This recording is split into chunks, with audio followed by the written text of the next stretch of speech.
Hello everyone, we're going to do an overview of the Giant Trance 3 2016 model year. I've owned this bike for about 6.5 months, so I figure it's a pretty good time to do an overview slash review of it, just in case one pops up used or something, or you can get a really good deal on a new one through a closeout from a Giant dealer. So we're going to start at the front and then work our way back. So on the front of the bike, we have a RockShox Sector Gold RL. That is your highest end sector fork from RockShox. It's a 32 millimeter stanchion, a 140 millimeter travel, about 5.5 inches of travel, and that's true for the rear. Also, the rear wheel does travel 140 millimeters total, and then it is a 15 millimeter through axle. The bike, as far as wheel and tire goes, it's just a typical Giant entry-level wheel. It's nothing special. It's not a tubeless ready wheel. You will have to add rim tape, and the wheel doesn't even have that good of a hook to capture the bead of a tubeless tire. The tire that comes on it is in fact tubeless ready though. It's a Schwalbe knobby nick, so it is a pretty knobby tire. It's also pretty wide. It's about 2.35 inches wide, 2.37 inches wide. So it is a pretty wide standard tire.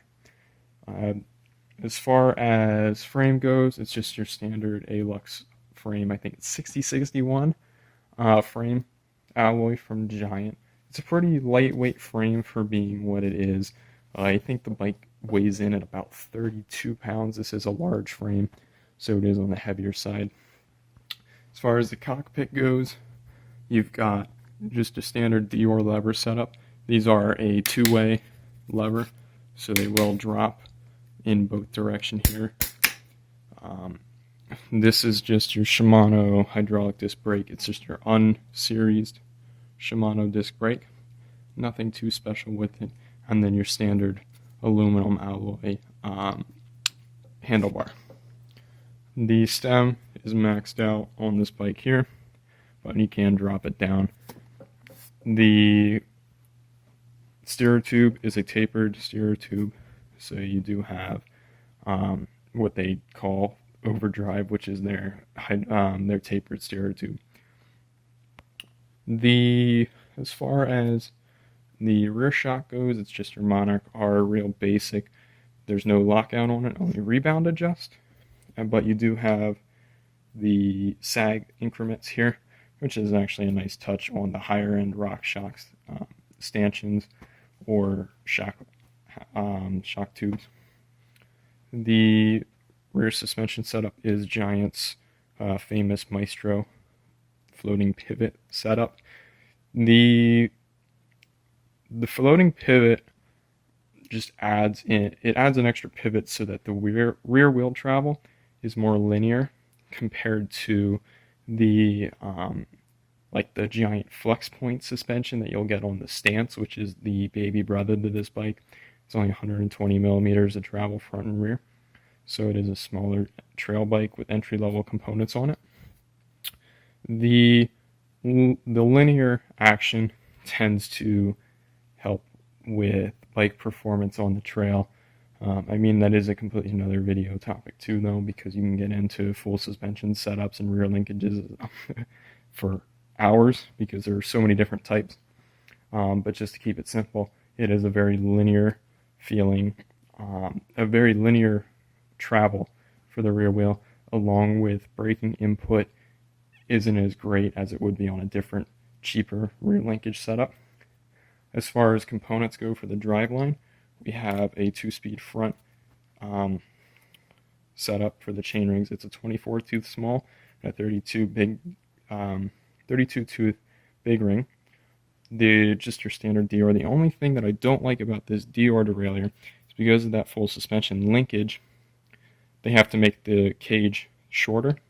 So they actually have a wear spacer right in here that just as you drop down into the smaller ring, this chain actually rides like this and rides against it.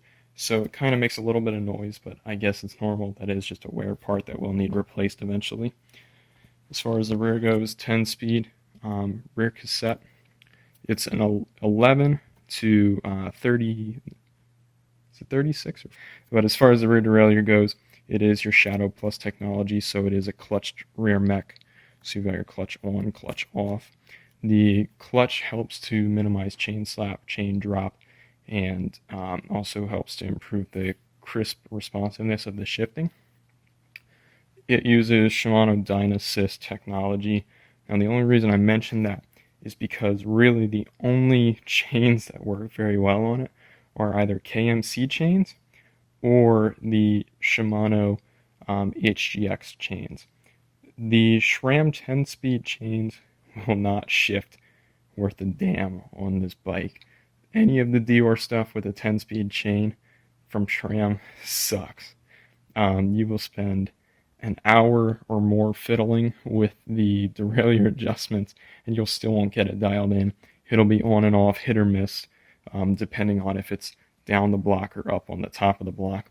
The other thing that I do like about this this from the factory is that you do have the Giant specific pre-installed chain stay protector, which is nice because even if you do get chain slap, if you forget to turn this clutch on, then that's going to be protected there. Now, as far as this side of the bike goes, the non-drive side, we've just got a couple things I've done to the bike and then the brakes, and that's about it.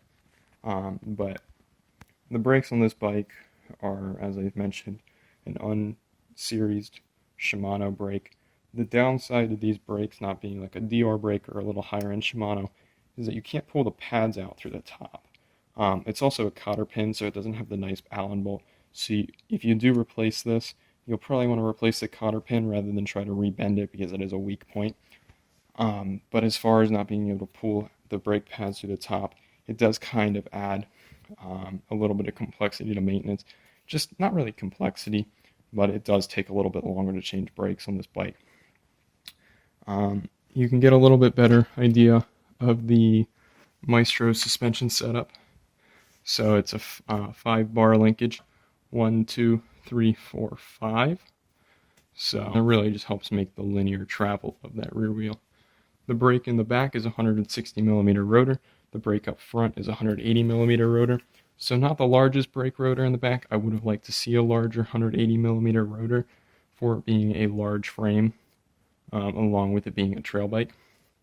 But other than that, that's probably my only complaint is that they didn't do a 180mm rotor. Of course, you can get one and then get an adapter. I do have another complaint with the bike. They don't have it set up from the factory with a 12mm through axle.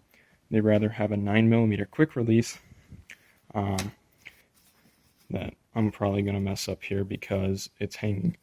But as you can see, it's just your standard quick release, but it's more like a bolt through design. So there isn't the through axle that's included. Now the only saving grace to that design is that there is a spacer here where that quick release style bolt goes through, and then this nut back here that the quick release will attach to, they're replaceable, and which you can actually replace them with. They do sell a kit, is a 12mm through axle. The only downside to that is then you have to either convert this hub over, which I'm not even sure if you can, or buy a completely new hub and relace the wheel. And at that point, I mean, you might as well just get a new wheel entirely. Maybe upgrade to like a Mavic setup, or on a more of a sketchy side, maybe like a Revolve from Specialized. Just some pretty good wheels in my past experiences. So as I said, the wheel setup on these aren't the greatest. I mean, they're not tubeless ready. There's not a big enough hook to do a tubeless setup on the rim, as I found out. But as I said, I haven't really had an issue with any sort of puncture or pinch flats, because I am a pretty lightweight rider. As Same deal up front, as I said, there's the 15mm through axle, 180mm rotor. It's your 6-bolt, not your center lock design. So, depending on how you look at it, either a pro or a con, I've never really had an issue with the 6-bolt design. It's just a little bit more of a pain in the butt if you have to kind of change rotors or something. If you break or not break, but bend a rotor, it just adds a little bit of complexity. I mean, there is a little bit of slop in the bolt holes, so you will have to make sure that you realign your caliper and try to get that rotor exactly where it was, versus a center lock where you tighten it down, it's going to be exactly where it was. What else? I did install a specialized command post, IRCC. There's the lever here. If I ever go to a 1x, I'm switching over to the shifter style lever, which is much better than this lever here. The command post itself, I'll do a separate review on that, but it's a 125mm version. This is the newer version of the IR command post, where you have what they call the alien head technology, which is a single bolt to hold the saddle, and you do have air access up here rather than being on the bottom. The other thing with this bike is that they do give you a lot of options as far as upgradability to it, just because the frame is used all the way up until the Trance 0 or the Trance 1. So you can either do internal routing for the dropper post, which is preferred, because there are no mount holes, or I'm sorry, cable mount locations along the top tube of the frame. However, there are cable mount locations located down the down tube of the frame. Now, those are technically for usage with a remote lockout for your rear shock. But you do have provisions for it if you would like to do a rear lockout, or if you don't have a rear lockout, but you do have an external dropper. I mean, it's not preferred, but you can go all the way down the down tube and then back up. As I said, it's not preferred, but you can do it if you would like to do it that way. As far as the fork goes, I've never bottomed it out. I ride, I think, at 30% sag too. So it is a pretty progressive fork, as I found out from the factory. It's definitely a really good fork for what it is. I mean, I've never, as I said, bottomed it out. It responds pretty well. The bottom of the, well, I guess the very beginning of travel, where it currently is, has a little bit of stiction in the stanchions. But that gold coating on these stanchions is supposed to help minimize that. But there is a little bit of stiction until you get past that initial sag point. The rear shock squeaks a little bit. I've heard that's because of the return air charge. Sometimes it's supposed to be a nitrogen charge, which means it's not affected as much by air temperatures, but sometimes it can leak out in the RockShox Monarchs. Eventually, I would love to upgrade to a deluxe in the rear. This bike would benefit from an upgraded rear shock immensely. Even something with a lockout or 3-position compression adjust would make this bike a much better bike for climbing, because as of now, I mean, even though you don't get too much pedal bob with the Maestro suspension setup, which is another feature that they brag about, it really is something that's not completely absent. You do notice it a little bit, but it's not as bad as some of the FSR bikes from Specialized that I've ridden.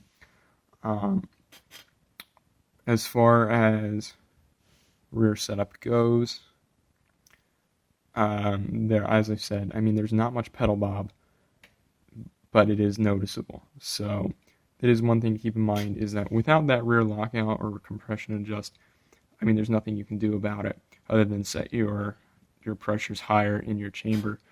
Other than that, the bike handles like a dream.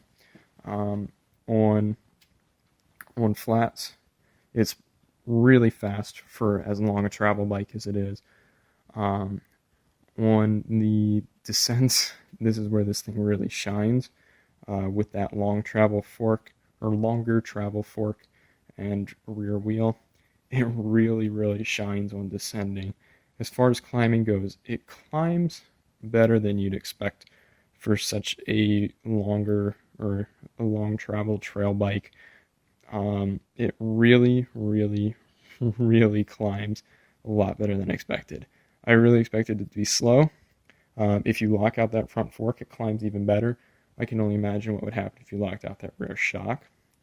The only thing that I would say is if you did lock it out in the rear, you'd want a remote, because you definitely do not want to leave it locked, because that Maestro linkage and the Maestro setup is excellent for everything else. So you wouldn't want to leave it locked for very long other than climbing. The other thing about this bike is that it's very tall if you have the seat set to where you should. The seat set to where you should on a mountain bike is a little bit lower than where it would be on a road bike. But even then, I find myself using the dropper post to get on and mount the bike, because the saddle is extremely high for this bike. I mean, that is partially due to the bottom bracket being higher. I think it's 13 inches off the ground is what I measured it, when the rear suspension is uncompressed. So it is a pretty tall bike. That's the other thing with it, is it's pretty tall. You have pretty wide handlebars from the factory, like a mid-range stem, so it's not too long, it's also not too short either. So you have a lot of leverage when going at slow speed through like a rock garden or something. What else? You only get one water bottle cage mount, as to be expected from a full suspension bike. With that full suspension bike, you have clearance issues here, which means that the water bottle mount bolts are a little bit higher up on the down tube, so you can only fit a 18 or 20 ounce water bottle in there. You can't fit a full 24-ounce water bottle or 24-ounce water bottle in that cage without having interference with that top tube. Other than that, the bike is excellent. I recommend picking one up or test riding one if you get the opportunity to. The 2017, as I said, they have a longer travel in the front, so it's a little bit more of an aggressive bike. But overall, I love this bike, and I think if you have an opportunity to ride it, you'll have pretty similar feelings about it, or even upgraded models are much better than this. But the base model platform, the Trance 3, since it is that lower price point, that $2,100 price point, you can really just purchase it and take the extra money that you would have spent somewhere else and put it back into another component that maybe you want to upgrade, like getting an upgraded dropper seat post versus the standard Giant Connect that comes on the Trance 2. Maybe upgrading the rear shock, upgrading the fork, maybe getting carbon handlebars, or switching to a 1x. I mean, with that entry-level price point, you can really make the bike yours for the same amount of money as you would have spent on getting something with those higher-end but overpriced components from the factory. Overall, I probably would rate this bike maybe a 6.5 or 7 out of 10 as far as overall rideability goes. As I said, it's very good. It's not perfect, it's not too light, but it's also not meant to be. It's a trail bike, it's not a cross-country bike. As far as climbing goes, maybe a 4 out of 10. Descending, 8 or 9 out of 10, because it just, with that longer travel, it just descends like no other. Other than that, guys, I mean, I hope you enjoyed the video. I hope this kind of helped a little bit. I know it was kind of all over the place, and the video quality is a little shaky, but I apologize. I'm recording this on my phone. Other than that, I hope you guys enjoy, and have a nice day.